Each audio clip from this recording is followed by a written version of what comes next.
It'll be full of adversity, I'm sure. The Josh Allen to Stephon Diggs connection has been red hot all season long. Yesterday, Ravens head coach John Harbaugh was asked about Diggs, the former fifth-rounder out of Maryland, and, of course, his impact ahead of this game on Saturday night. We just missed on him, too. You know, obviously, we could have drafted him up until that point, and we didn't. So I don't remember the exact details of it, but unfortunately, that's when they got away. But he's a great player, great guy, local guy. All the respect in the world for him as a player.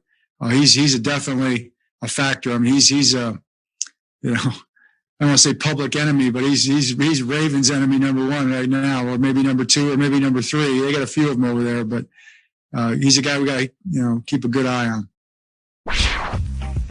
I'd say Diggs led the league in catches and receiving yards on a Buffalo team that was lighting up scoreboards really, Nate, all season long. Can the Ravens keep up with this high-powered Bills offense? Yeah, but they might not have to keep up.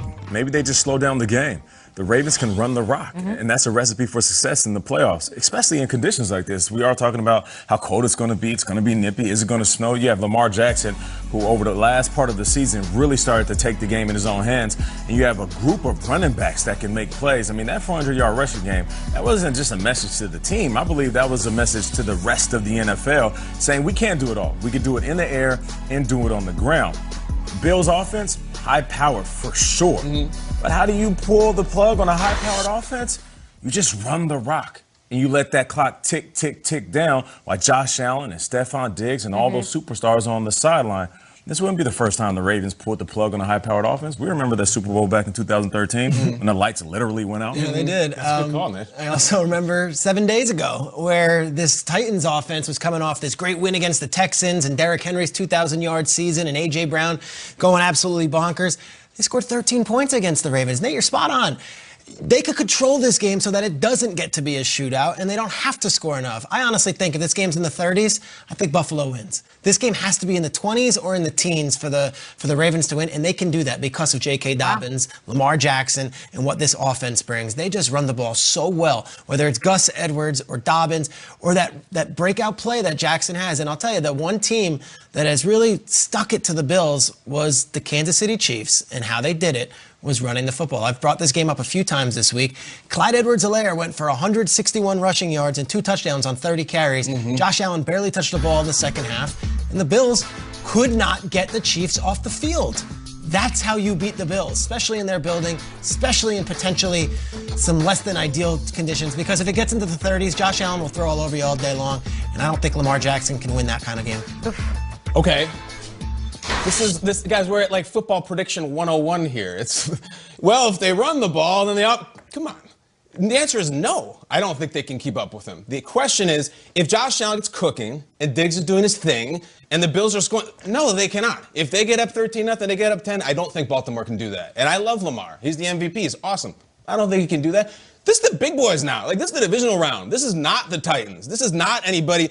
They ran for 400 yards. I don't even remember who was against Jacksonville. Like, who cares? This is Buffalo. Absolutely not. I think the only way, I think this game will be decided on the Ravens D, and if they can make Josh Allen blink. If Josh Allen is going to cough this thing up, is he going to mess this thing up? Because I think Buffalo is a better team. I think they has a better offense.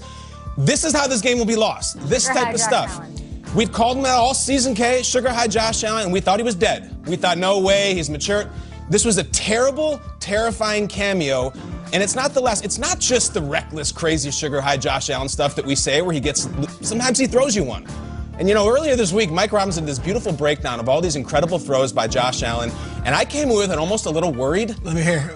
The throws were like really cocky. Like, unbelievably arrogant throws in his arm, like, dude, don't throw that. Okay, you threw it, but like, I don't know if I'll throw that against Baltimore. They had a little Favrean quality to it, where like, I think I can throw it through cinder blocks and I'm gonna do it. Little Pat Mahomes. A lot of Pat Mahomes, except like, I saw Brett Favre lose a lot of playoff games on some crazy interception. That was the legend of Favre.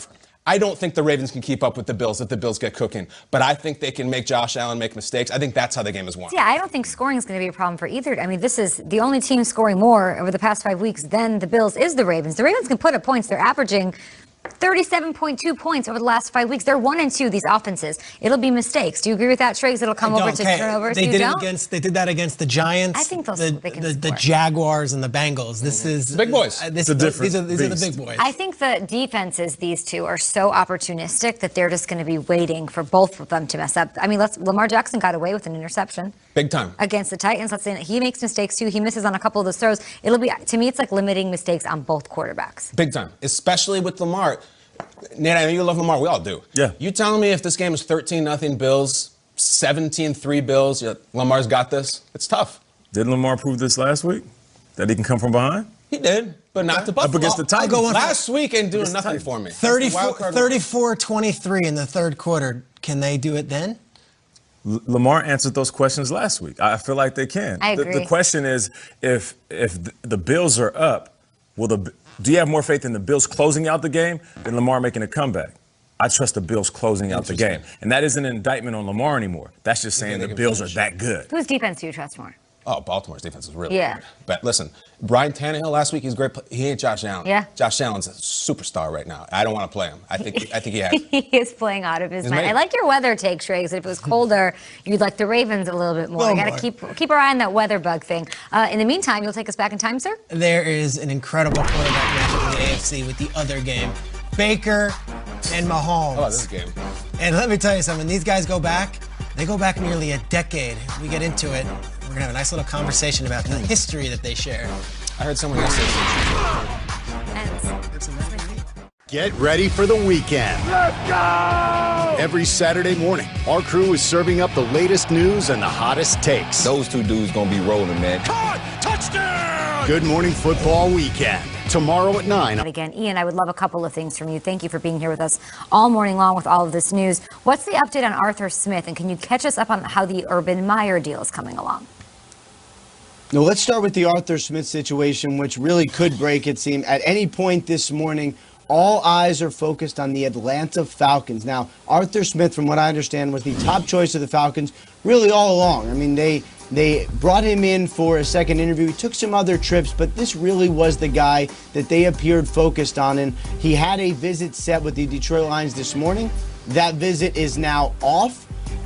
The Atlanta Falcons have been in discussions with Arthur Smith since late last night.